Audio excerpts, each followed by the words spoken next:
name is Feli Valencia. I was born in Indonesia. I'm 19 years old now.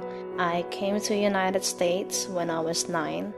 I graduated as the valedictorian in my high school, and I had the opportunity to attend college for 1 semester. I was on a scholarship. My mom is disabled. Because of that, I had to withdraw from school and go to work full-time to send money back home. My name is Jorge Salazar. I am originally from La Paz, Bolivia. I am currently enrolled at Community College of Philadelphia.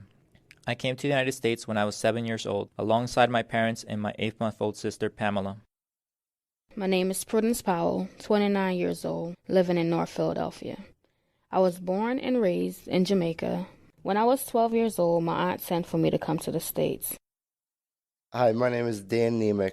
I'm 22 years old, and I came to America at the age of 8 from the Czech Republic in hopes to have a better future and more opportunities in life. I am currently enrolled in a GED program and work in landscaping construction.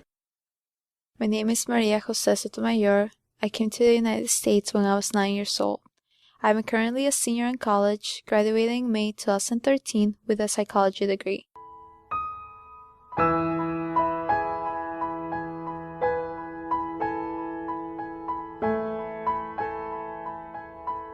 So one day my counselor called me down, and then I told him my concern, social security number. It was my first time telling someone that I was undocumented, and I really cried.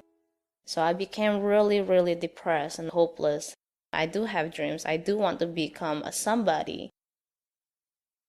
I remember that very moment as I came to my parents. I asked them if they could tell me my social security number. That very second, when the words came out of my mouth, my world crumbled. There were a lot of tears. I remember going to my counselor for advice, but my counselor was shocked at my story and yelled out, "Oh no, you're illegal." I became engulfed in anger towards the world. My grades dropped and I became a horribly disrespectful person. But then I thought, what about my sister? Soon she'll have to go through this pain, and I can't let this same darkness that surrounds me infect her. I managed to get my grades back up, and I managed to crawl, and to graduate from George Washington Carver High School of Engineering and Science. The moment I realized that I was undocumented, I was about 13 or 14 years old in middle school. They was asking for papers I didn't have, and my aunt was putting them off and coming up with stories why she didn't have them. That really made me feel out of place and depressed. I really didn't know what it meant to be illegal. Once I got older, I realized what it really meant. I started acting out in school because I didn't see the point of learning anymore. I just wanted to give up. All I wanted to do is get my driver's license just like any other 16-year-old, and that is when I found out I was an illegal immigrant. I lost all motivation due to the fact that I could not get a job even if I had a good education, so I dropped out of high school. I was always afraid to discuss my status with my friends, fearing I would be labeled and it would change our relationship, so I never told anyone. The first time I realized being undocumented was an obstacle was when my mother took my sister and I to enroll in school over the summer. Because of our status, they told us we couldn't attend any public school. I felt very upset and ashamed. I still remember walking out of that office, looking at the ground, and my mother holding back the tears of anger and helplessness.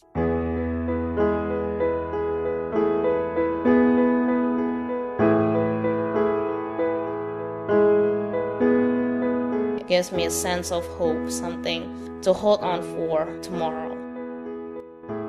I remember coming home that day thinking this was all a dream.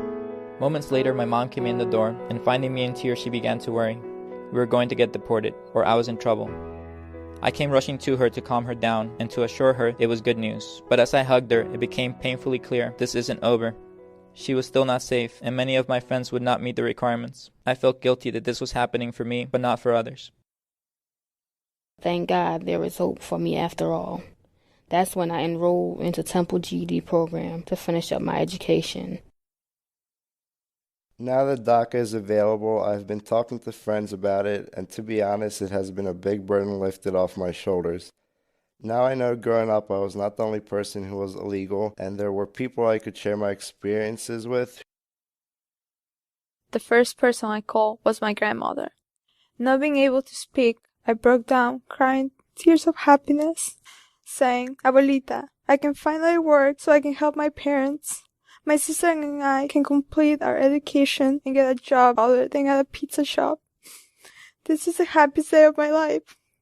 My sister and I sat on the couch holding hands, crying, and we kept saying with scenarios of where we will work, finish school, being able to have a driver's license, and even going back to visit our family.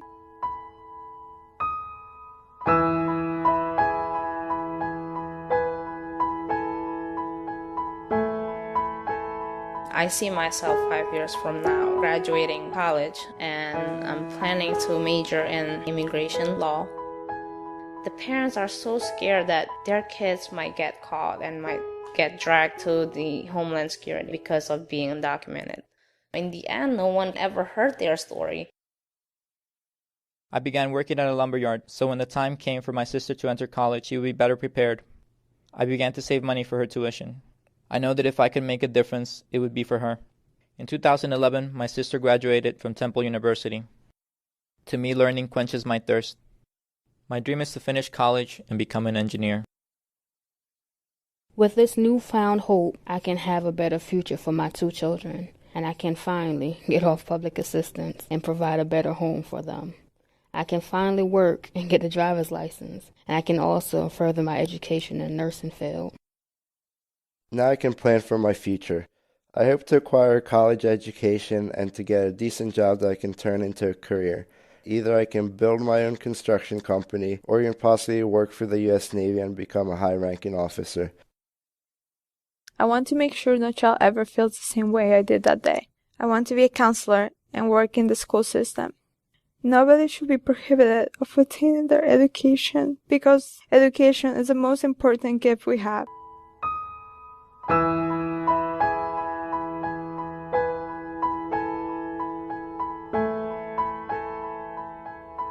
Immigration reform is not only meant for younger generation. Our parents deserve immigration reform too. Whenever time permits, I give my time to immigrant rights organizations with the hope that someday things will change. Hopefully people will realize the sacrifice our parents make for us. What I would like to say to any legislator making decisions about reforming the immigration system would be to give us a chance. We just want to be successful and contribute to this country.